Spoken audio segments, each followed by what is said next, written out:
Olá para você que acompanha o USCS Consciência, um programa que busca profissionalizar o campo da divulgação científica e dar visibilidade a projetos desenvolvidos na Universidade Municipal de São Caetano do Sul. O USCS Consciência foi criado para conectar ciência e sociedade e se dedica à prática de divulgação científica a partir dos meios de comunicação em diferentes formatos e linguagens. Eu sou Arquimedes Pessoni, jornalista e professor. E no programa de hoje você conhecerá um pouco mais do trabalho Gestão da Idade no Varejo Supermercadista, um estudo multicasos sobre envelhecimento e práticas de gestão de pessoas. Conosco está o seu autor, o professor Dr. Thales Fabrício da Costa e Silva. A sua pesquisa foi orientada pelo professor Dr. Eduardo Camargo Oliva e co-orientada pela professora doutora Maria do Carmo Romero, ambos do PPGA da USCS. Thales é psicólogo, graduado na Universidade de Potiguar. Ele possui especialização em Psicologia do Trânsito pela Estácio, em Educação, Pobreza e Desigualdade Social pela Federal do Rio Grande do Norte e em Educação Inclusiva pelo Instituto Federal do Triângulo Mineiro. Ele é mestre em Administração Pública pela Universidade Federal de Campina Grande e atualmente é psicólogo efetivo na Universidade Federal de Campina Grande e também docente do mestrado em Administração Pública na mesma instituição. Thales, obrigado pelo seu tempo, por nos atender aqui no nosso programa.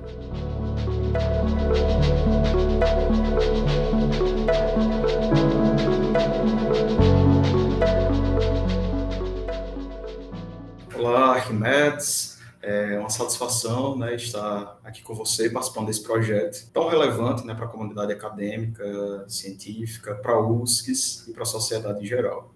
Então, agradeço a oportunidade e estamos aí para conversar sobre essa pesquisa. E para começar a nossa viagem, eu queria que você falasse um pouco sobre essa formação estranha que você tem, Você começa em psicologia, e vai diversificando não só em instituição, mas em especializações e acaba desaguando num doutorado em administração. Como é que é essa trajetória sua? Pois é, eu costumo brincar que essa formação bem eclética é reflexo dos meus diversos interesses sobre o conhecimento de forma geral. Então, minha formação básica é psicologia. Também foi uma formação que foi escolhida assim, depois de experimentar outras faculdades, como, por exemplo, a administração. Eu tinha começado a administração e aí, por uma análise regional de oportunidades de trabalho, eu optei naquele momento pela psicologia. E dentro da psicologia, eu sempre fui identificando várias áreas de interesse, inclusive a psicologia organizacional e do trabalho. Tanto que eu tive estágios, monitorias, na época, voltadas para essa área. Minha formação está muito atrelada à minha carreira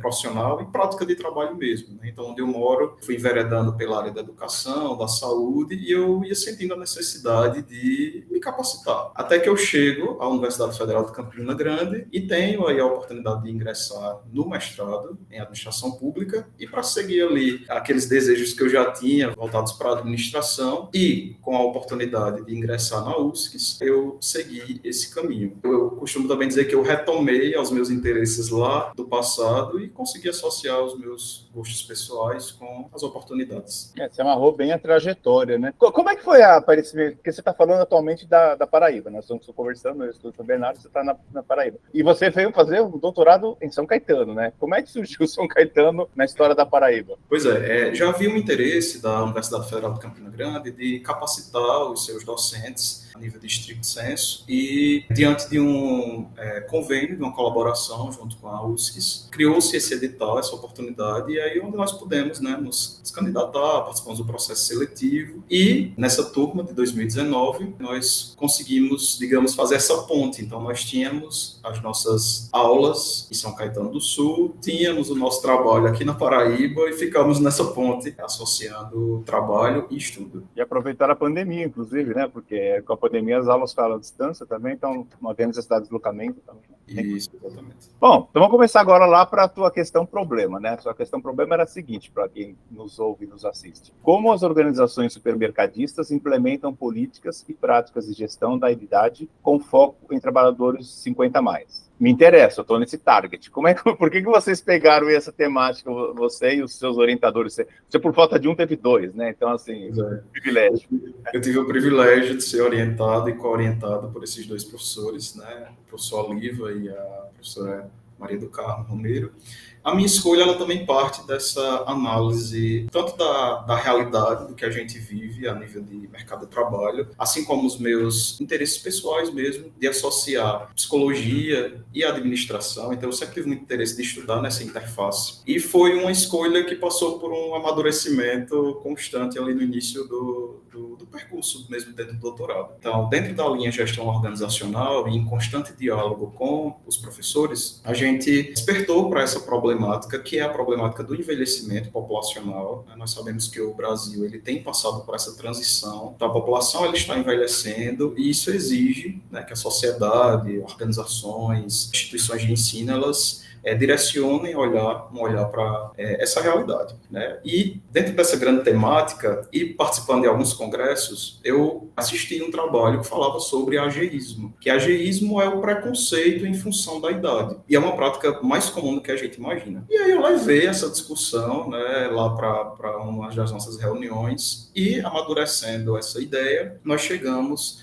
a investigação sobre práticas de gestão da idade. Então, foi um tema que surge de interesses pessoais, de participar de congresso, de olhar para a realidade e verificar que realmente é um tema necessário e que, como você mesmo disse na sua pergunta, lhe interessa. Então, era um tema que a gente queria que interessasse a população. Então, o problema de pesquisa, ele parte também de uma análise da necessidade do que a gente chama de gestão da idade dentro das organizações. Então, analisar como essas organizações implementam essas políticas e práticas seria fundamental para responder a nossa pergunta de pesquisa. Mas por que o recorte, né, no setor de organizações atacadistas e especificamente em 3 estados específicos?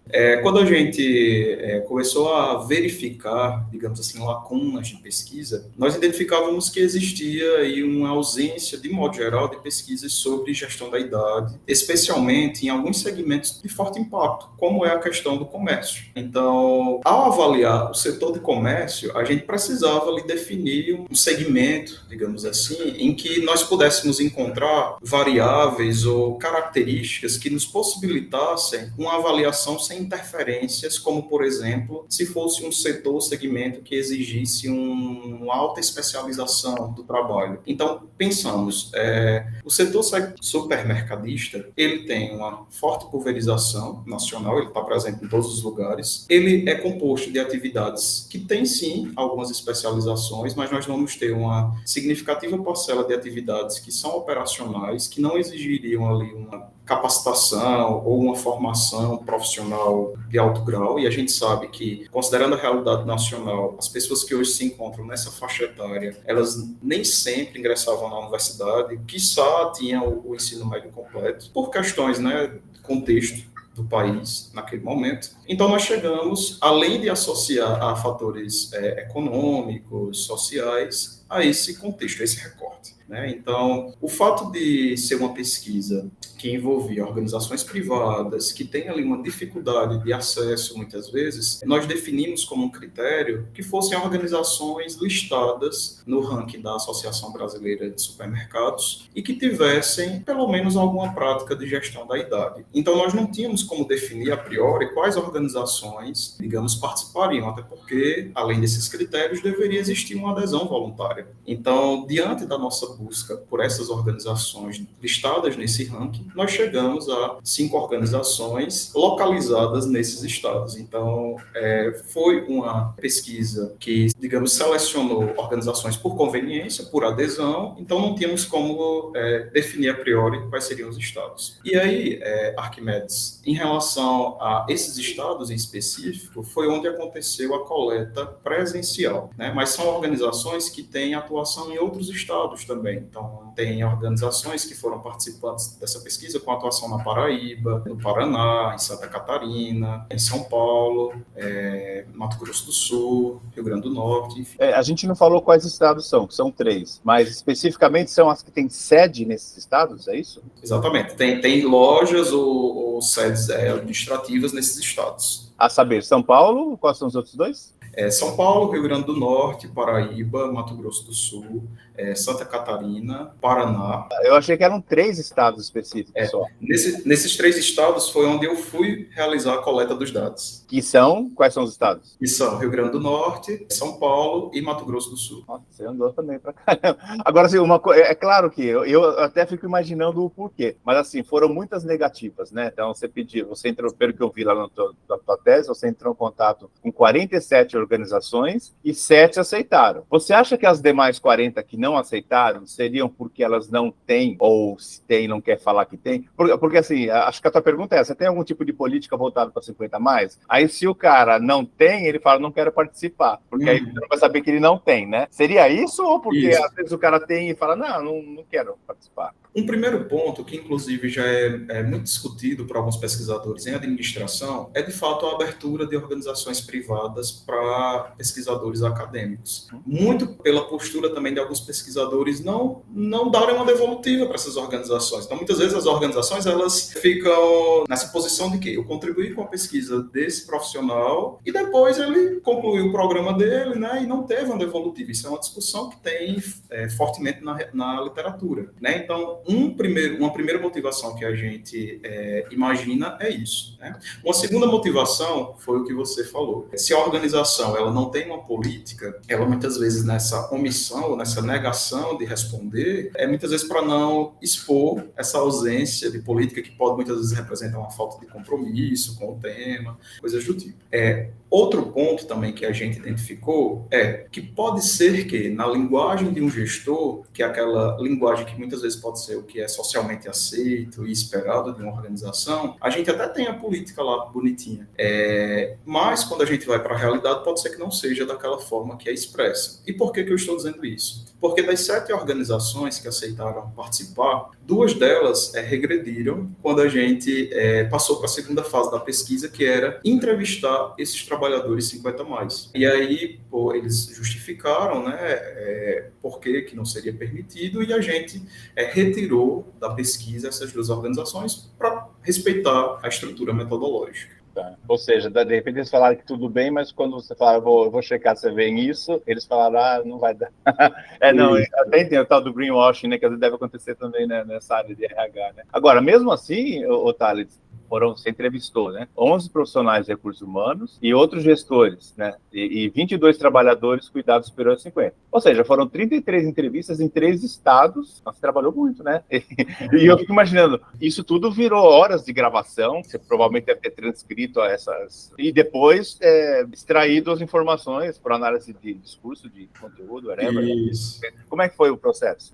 A gente teve aí um trabalho bem hercúleo mesmo, no que diz respeito a coletar esses dados, a transcrever essas informações e analisar em função da quantidade de entrevistados. Mas nós também tínhamos outras 2 fontes de dados, que era a observação não participante, que ocorreu em 37 lojas. Então, apesar de 3 organizações, eu visitava as lojas pertencentes a essas organizações, e isso também nos trazia dados para a pesquisa, e uma terceira fonte que era a análise documental, entre relatórios, murais dessas organizações, os sites institucionais, redes sociais. Então eu tive que fazer esse levantamento e isso gerou um grande número de dados. No momento da transcrição, da análise desses dados, da organização desses dados, eu usei um software, né, o Atlas TI, que me ajudou bastante. Então, de fato, quando a gente olhava para a quantidade de texto, de dado para se analisar, o software ele veio contribuir. Então foi uma fase bem difícil, a gente costuma dizer desafiadora, porque realmente exige muito do pesquisador, mas assim, a gente tinha dados para escrever muito e foi muito bom. E essa visita que você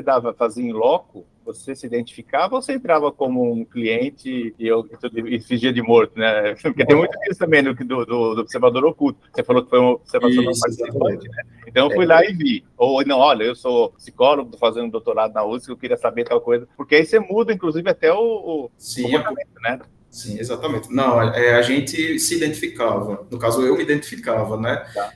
Em cada organização onde haveria a entrevista, mas onde era apenas a observação, eu me identificava com o responsável da loja, para que ele entendesse que eu estava ali como alguém coletando dados, porém, os profissionais, os demais profissionais, eles não sabiam. Então, a loja seguia o seu fluxo de funcionamento. Mas E eu até muitas vezes ficava, de fato, como esse oculto, né? Esse cliente oculto, digamos assim. E normalmente você abordava os vendedores, né? Isso O caixa, o vendedor, em algumas lojas eu transitava entre os corredores, às vezes ficava, digamos, consultando o preço do produto, avaliando a embalagem, enquanto eu observava, né, ali a relação dos trabalhadores com o cliente. Então, foi bem Isso legal. em 3 estados. Isso em 3 estados, Lembrando que, por exemplo, no estado de São Paulo, fiz observação na cidade de São Paulo, em São Caetano do Sul, Santo André, então tinha algumas cidades, né, ali no entorno. No caso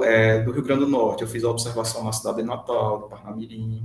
Mas o Mato Grosso ficou longe para você, né? Porque você mora na Paraíba, eu sei que você é do Rio Grande do Norte, você já falou, tudo em São Paulo, mas o Mato Grosso ficou, né? Teve que ir lá, né, visitar João Amarroá e passar.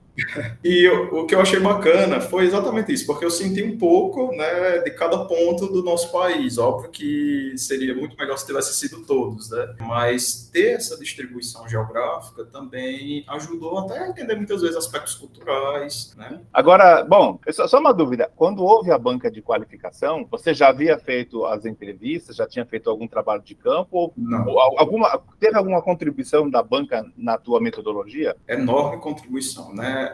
Principalmente no que diz respeito ao desenho metodológico mesmo. Até porque, inicialmente, eu tinha a intenção de fazer uma pesquisa de abordagem quantitativa e qualitativa, que é extremamente desafiadora, e o nosso professor Gil, ele sempre diz, né, que é bem difícil fazer isso. E a banca, ela, de fato, direcionou a questão metodológica, né? Definimos uma pesquisa qualitativa de casos múltiplos, né? Então, isso ajudou bastante, até a tirar aquele peso que muitas vezes a gente carrega quando está na fase da preparação de um projeto, de fazer, digamos assim, algo extremamente gigantesco, quando, às vezes, você peca ali na organização metodológica ou esquece de detalhes importantes. Então, a qualificação, ela ajudou a realmente fechar, principalmente o aspecto metodológico. Então, eu fui para o campo muito mais, digamos assim, aliviado. Só que, não, até a qualificação não tinha se definido quais organizações, né? O que existia era essa questão do ranking da Abras, porque era o nosso primeiro ponto de partida mesmo.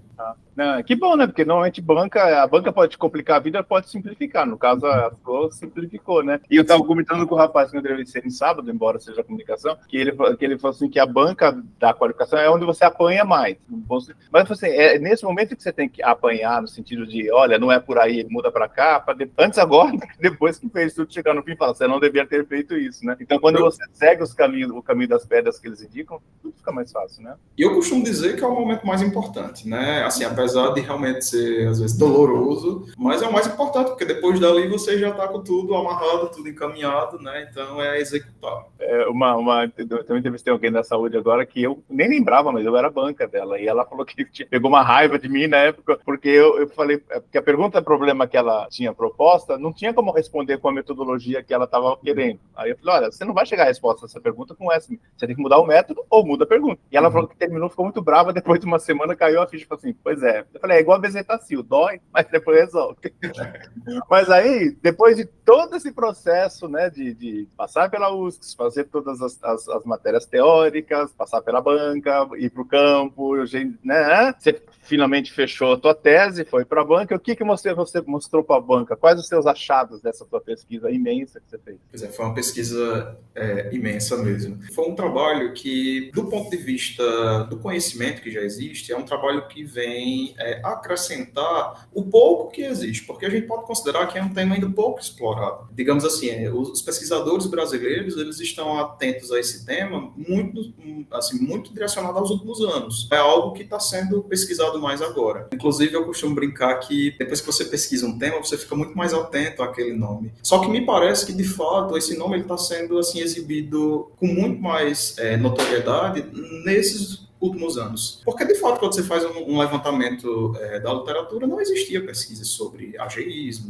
gestão da idade, etarismo, é algo recente. Então, a primeira grande contribuição é, de fato, acrescentar conhecimento a esse tema. O segundo ponto é porque não existia pesquisas focadas nas políticas e práticas de gestão da idade nesse setor. Havia, por exemplo, uma pesquisa que pontuava a empregabilidade de trabalhador idoso, em um supermercado especificamente. Acho que eu encontrei uma pesquisa sobre isso, mas que não era focado na questão, problema que nós propusemos. Um segundo ponto é que, inclusive, foi uma das proposições que não foi confirmada na pesquisa, é que nós temos percebido, pelo menos nessas organizações, uma mudança da percepção sobre esses trabalhadores. Então, historicamente, nós associamos estereótipos negativos ao trabalhador mais velho, seja pelo que o envelhecimento representa, né, socialmente, que a gente precisa combater. E o que nós identificamos na pesquisa é que há mais estereótipos positivos do que negativos sobre esses trabalhadores, o que inclusive justifica a contratação desses trabalhadores nessas organizações. Nós identificamos que um aspecto muito valorizado pelos supermercados é a questão do atendimento ao público. E esse trabalhador 50+, ele geralmente apresenta habilidades, competências que elevam essa qualidade do atendimento.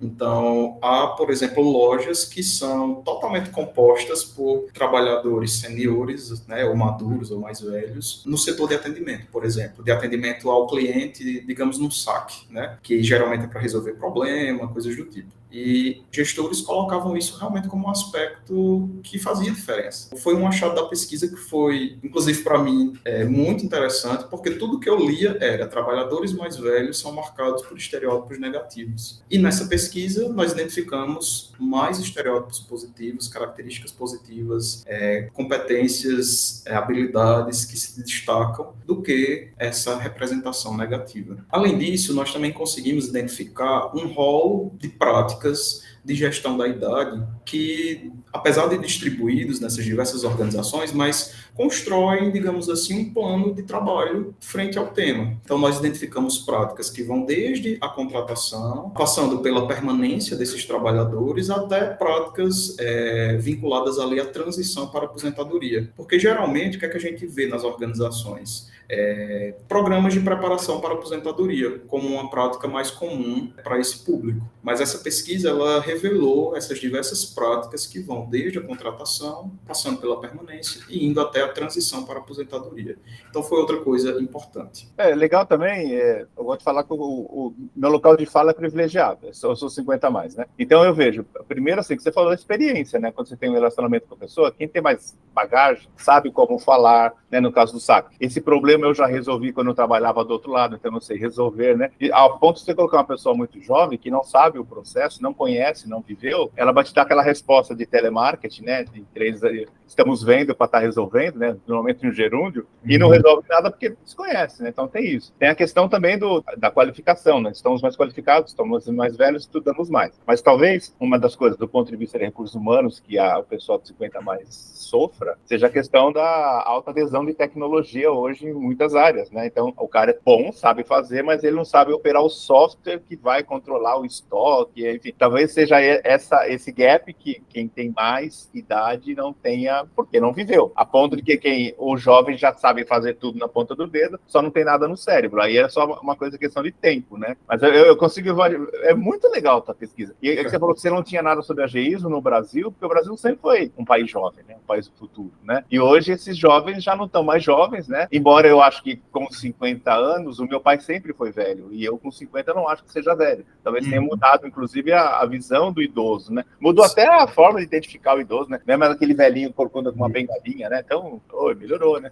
Todas essas mudanças, né, Arquimedes, elas representam essas transformações do conceito de envelhecimento, né? Então, se envelhecimento até pouco tempo era visto associado à decadência, à inutilidade, nós temos passado por essa transição que vai desde o conceito até os aspectos legais, e não poderia ser diferente nas práticas organizacionais, né? Então, assim, acho que o grande feito dessa pesquisa, e aí eu me orgulho muito, é porque ela vem mais uma vez reforçar a importância também dessa mudança que deve existir nas organizações. Então, tem sido dado alguns passos, a gente sabe que não é universal ainda, mas que é o percurso que se deve ocorrer para uma mudança. Otávio, você falou uma coisa lá no começo, eu vou já encaminhando para o final, justamente para perguntar. O que eu falei para você, a questão das 47 empresas que foram contactadas, só 7 responderam, depois caiu para 5 na hora da da segunda fase, e aí você falou também, tem o lance da empresa se sentir meio objeto de estudo, depois não ter devolutiva, o que eu ganho com isso? Você deu a devolutiva? Pois é. É isso que eu tô curioso. Então, eu poderia apontar isso e fazer a né? mesma coisa, né? Então, a gente, antes mesmo de ir a campo, né, eu e os meus orientadores, a gente definiu que ao final da pesquisa a gente deveria sim entregar um produto, né, um retorno, de fato, da pesquisa. Então, a gente construiu um relatório executivo que resume toda a pesquisa e direciona para algumas práticas que esses gestores, especialmente, né, gestores de RH, gestores de pessoas, de setores de diversidade, enfim, porque também tem toda essa variação, né, de nomenclaturas, para que eles pudessem, né, se embasar, digamos assim, ou se inspirar, né, e a partir disso gerar transformações naquela organização. Então, enviei para todas as 5 organizações, né, esse relatório, inclusive foi um relatório muito bem recebido, né, e acho que essa foi a grande contribuição também, porque para além do aspecto da literatura, do conhecimento científico, nós tivemos também essa contribuição prática. Que bom, eu fico feliz, porque normalmente eu também percebia isso. Eu sempre falo para meus alunos, olha, você vai estudar, a pessoa vai te dar alguma coisa dela, você tem que devolver.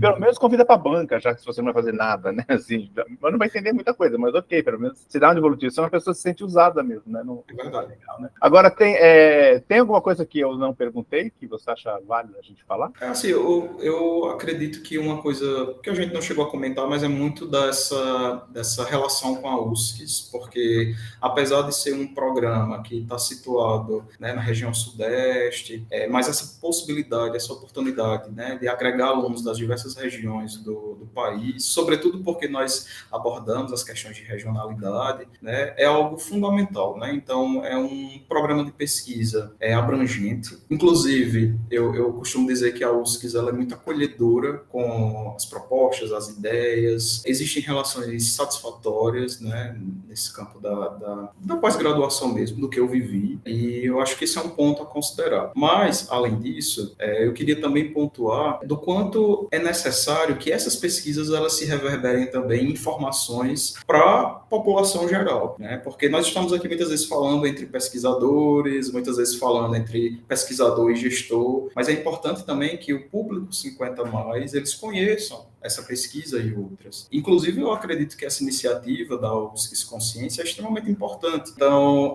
uma coisa que nós temos tentado, transformar essas informações, além de artigos científicos, em outros formatos, né? De pulverizar essa informação, para que chegue, por exemplo, a essa população geral. Então, eu tive algumas oportunidades de já debater o tema e tenho visto que ele tem realmente despertado o interesse das pessoas. Então, pesquisadores da área de gestão organizacional, de gestão de pessoas, de RH, né, acho que precisam pensar também esse olhar de como transformar essa informação em algo acessível e que transforme mesmo essa cultura nacional e, consequentemente, cultura organizacional, frente ao grande tema que é o tema da diversidade nas organizações. Fica uma sugestão aqui também, eu não sei se na universidade onde você trabalha, vocês têm aqui a gente chama de universidade da melhor idade, que é um público mais idoso, mais experiente, que já fez tudo que fazer na vida, vão voltar a estudar na faculdade. Então não é uma faculdade de 4 anos que você virar um título, não é assim. Espaço de convívio. Talvez levar para esses espaços, onde você vai achar justamente esse público do qual você está se referindo, uma aula, um debate, né? Enfim, seria bem bacana, porque eles também são sujeitos da pesquisa, de alguma forma, né? Talvez não estejam procurando emprego, nem trabalhem em RH, mas já passaram por situações que você pode falar. Eu vi isso na prática, não foi legal, ou eu vi isso, foi muito bacana, né? Assim, a UFCG, ela, inclusive, foi recente a formação da primeira turma da Universidade Aberta da Terceira Idade, inclusive está agora organizando a segunda turma e de fato um espaço onde esse tema ele pode ser muito bem recebido e eu gostei da ideia também. Então tá ótimo, então um sucesso para você, parabéns pelo teu trabalho, né, e que venha um pós-doutorado agora, vai sabendo o que agora. Pois quem sabe, né, Arquimedes? Muito obrigado pelo espaço, né, agradeço aí a oportunidade e que a gente possa debater esse tema e outros em outros momentos. Esse foi o USCS Consciência, programa sobre pesquisas realizadas na Universidade Municipal de São Caetano do Sul. Este episódio teve a apresentação de Arquimedes Pessoni e trabalhos técnicos de Márcio Roberto do Nascimento Filho. O USCS Consciência é uma produção da Coordenadoria de Comunicação e Universidade de São Caetano do Sul e pode ser acessado no canal do YouTube da USCS e nos aplicativos de podcast. Você encontra o USCS Consciência nas redes sociais Facebook e Instagram.